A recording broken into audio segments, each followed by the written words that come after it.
আসসালামু আলাইকুম। গত ৫ই আগস্টের পর বর্তমানে বাংলাদেশ একটি স্বাধীন সার্বভৌম এবং বৈষম্যহীন দেশ, যে দেশের সকল নাগরিক তার রাষ্ট্রের কাছে সমান। সে মুসলিম হোক, হিন্দু হোক, খ্রিস্টান হোক, বৌদ্ধ হোক, যে কোনো ধর্মের, যে কোনো জাতির, উপজাতি হোক, মারমা, চাকমা অথবা গারো, সকল নাগরিকের অধিকার সমান এবং সকলেই ন্যায় বিচারের সমান হকদার। আমরা বাংলাদেশকে বর্তমানে একটি বৈষম্যহীন সার্বভৌম শক্তিশালী রাষ্ট্র হিসেবে গড়তে চাই। এটা আমাদের এই আন্দোলনের, জুলাই আগস্ট 2024 আন্দোলনের মূল লক্ষ্য। চাই রাষ্ট্রকে সমানভাবে বিচার করতে। বর্তমানে গত আওয়ামী ফ্যাসিস্ট সরকারের যারা ভারতীয় দালালি করে গেছেন, যারা নিজের দেশকে নিজের স্বার্থের জন্য বিক্রি করে গেছেন, তাদের কিছু লোক এবং কিছু সংগঠন যারা ধর্মীয় লিবাসের মাধ্যমে কাজ করে, এর মধ্যে অন্যতম একটা হচ্ছে ইসকন। হিন্দু ধর্মের সাথে ইসকনের সম্পর্ক খুব গভীর কিছু না। হিন্দু ধর্মের লোক বাংলাদেশের মুসলিম নাগরিকের মতো সমান এবং অধিকার, কর্তব্য, দায়িত্বের দিক থেকে সমানভাবে গণিত হয়। কিন্তু ইসকন হচ্ছে একটি সংগঠন যেটি ইন্ডিয়ার একটি প্রোপাগান্ডা সংগঠন, যেটা বিভিন্ন দেশে তাদের নিজেদের প্রোপাগান্ডা বাস্তবায়ন করে। যেমন মুসলমানদের মধ্যেও ওলামা লীগ আছে আওয়ামী লীগের, যারা ইসলামের নাম ব্যবহার করে আওয়ামী লীগকে বিভিন্ন সুযোগ সুবিধা দেয় এবং প্রকৃত অর্থে ইসলামের বিরোধিতা করে। তো ওলামা লীগ যেমন, তেমনি ইসকনও একই রকম সংগঠন। তো ইসকন, ওলামা লীগ হোক আর পলাতক ছাত্রলীগ, যুবলীগ, আওয়ামী লীগের নেতাকর্মীরাই হোক, যে রূপেই এই দেশকে অস্থিতিশীল করতে চাইবে তাদেরকে কঠোর হাতে দমন করতে হবে। এটা এদেশের নাগরিক, সরকার এবং সকল রাজনৈতিক দলের জন্য খুবই গুরুত্বপূর্ণ। কারণ আমরা যদি এটাকে কঠোর হাতে দমন করতে না পারি, আমাদের রাষ্ট্র সার্বভৌমত্ব ঝুঁকির মধ্যে পড়বে।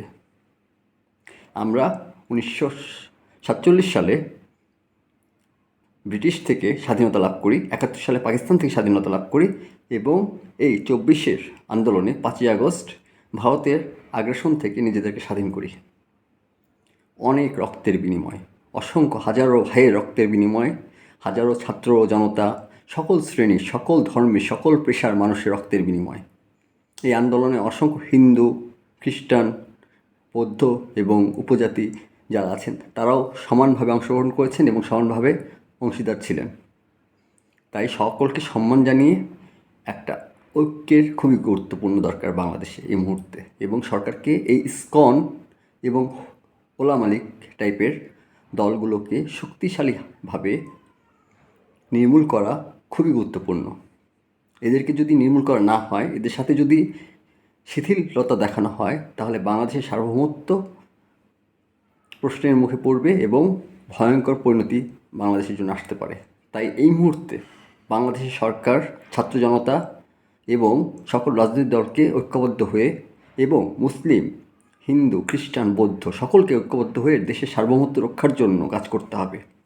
আমাদের দেশে যত হিন্দু ভাই বোনেরা আছেন তাদেরকে বলি, আমরা বাংলাদেশ, আমরা পাকিস্তান বা ইন্ডিয়া নই।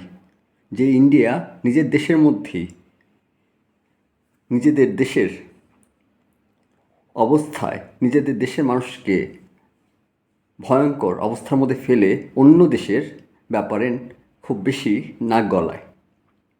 আপনি দেখুন, বর্তমানে ইন্ডিয়াতে বিভিন্ন অঞ্চলে এখনও, মণিপুরের মতো রাজ্যে এখনও হিন্দুরা তো নিপীড়িত হচ্ছে, তাই না?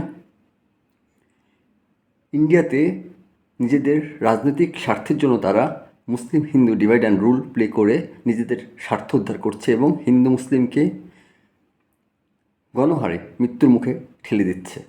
এটা বাংলাদেশ না, বাংলাদেশে এই ধরনের রাজনীতি হয় না। বাংলাদেশে একটা বৈষম্যহীন রাষ্ট্র প্রতিষ্ঠা করার চেষ্টা করছি, যে রাষ্ট্রে সকল ধর্মের মানুষের সমান অধিকার থাকবে, সকল ভাষা, সকল উপজাতি, সকল জাতের মানুষের সমান অধিকার থাকবে এবং সকলে বাংলাদেশের নাগরিক হিসেবে পরিচিতি পাবে। তাদের নিজ নিজ ধর্ম এবং নিজ নিজ কালচার তারা নিজেরা প্র্যাকটিস করতে পারবে এবং সকলেই আইনের চোখে সমানভাবে গণ্য হবে। তো হিন্দু ভাইদের প্রতি বিশেষ অনুরোধ এই যে আপনারা এই ধরনের ফাঁদে পা দিবেন না, নিজের দেশের সার্বভৌমত্ব রক্ষা করুন। ইন্ডিয়া কখনোই আপনাদের জন্য এগিয়ে আসবে না। তারা চায় আপনাদের কাঁধে বন্দুক রেখে নিজেদের দেশের স্বার্থ উদ্ধার করতে এবং বাংলাদেশকে নিজেদের আয়ত্তে রেখে নিজেদের স্বার্থ উদ্ধার করতে। তাদের আপনাদের নিয়ে কোনো চিন্তা নেই। যদি থাকতো তাহলে তারা এতদিনে যে 2 বছর যাবৎ মণিপুর জ্বলছে, সেই মণিপুরের দিকে অবশ্যই লক্ষ্য দিত, গুজরাটে দাঙ্গাতে লক্ষ্য দিত, বিভিন্ন অঞ্চলে যে মসজিদ নিয়ে যেই মামলাগুলো হচ্ছে ইন্ডিয়ার, সেগুলোর দিকে তারা নজর দিত। তাদের নিজেদের দেশে তো তারা সকলের বৈষম্যহীন রাষ্ট্র তৈরি করতে পারছে না। তারা নিজেদের দেশে তো মুসলিমদেরকে খুব ভয়ঙ্করভাবে নির্যাতন করছে এবং সেই নির্যাতনের জন্য হিন্দুদেরকে তাদের টার্ম কার্ড হিসেবে ইউজ করছে এবং এর ফলে সেই ইন্ডিয়ার যে হিন্দু নাগরিকরা আছে তারাও ভয়ঙ্কর পরিস্থিতির শিকার হচ্ছে, হত্যার শিকার হচ্ছে, ধর্ষণের শিকার হচ্ছে। আমরা আমাদের বাংলাদেশকে এরকম একটা অস্থিতিশীল রাষ্ট্র হিসেবে দেখতে চাই না। এই মুহূর্তে রাষ্ট্রের প্রত্যেকটা নাগরিককে সচেতন হতে হবে এবং ভারতের পাতা ফাঁদে, আওয়ামী ফ্যাসিস্ট সরকারের পাতা ফাঁদে পা দেওয়া যাবে না। তাই সকল হিন্দু ভাইদের নিরাপত্তা নিশ্চিত করতে হবে, মুসলিমদেরকে কঠোর অবস্থান নিতে হবে এবং ইসকনকে নিষিদ্ধ করে বিচার আওতায় আনতে হবে। যেভাবে প্রয়োজন পড়লে ওলামা লীগকেও বিচার আওতায় আনতে হবে।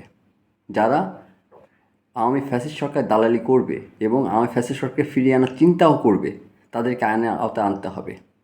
যারা বলেন যে আওয়ামী লীগকে নিষিদ্ধ করা হবে না, তাদের কাছে জানতে চাই যে কী কাজ করলে তাদেরকে নিষিদ্ধ করা যেতে পারে। জেএমবি বা হরকাতুল মুজাহিদিন এই ধরনের সংগঠন যদি নিষিদ্ধ হতে পারে, তাহলে তাদের তুলনায় যারা এত মহা বড় বড় পাপ, বড় বড় হত্যাকাণ্ড ঘটিয়ে এতদিন যাবৎ বা 15 বছর যাবৎ বাংলাদেশের মানুষকে শোষণ করে গেছে, তাদের কি নিষিদ্ধ করা যায় না? তাদের যদি নিষিদ্ধ করা না যায়, তাহলে জেএমবি, হরকাতুল মুজাহিদিন এসব দলকে কেন নিষিদ্ধ করা হবে? আওয়ামী লীগের কাছে তো ওরা শিশু। এই মুহূর্তে বাংলাদেশকে শক্ত অবস্থান নিতে হবে তাদের পররাষ্ট্রনীতি নিয়ে। পুরো বিশ্বের পরিস্থিতি বিবেচনা করে বাংলাদেশের অবস্থান শক্ত হতে হবে। বাংলাদেশ সরকারকে এই ধরনের অবস্থা শক্তভাবে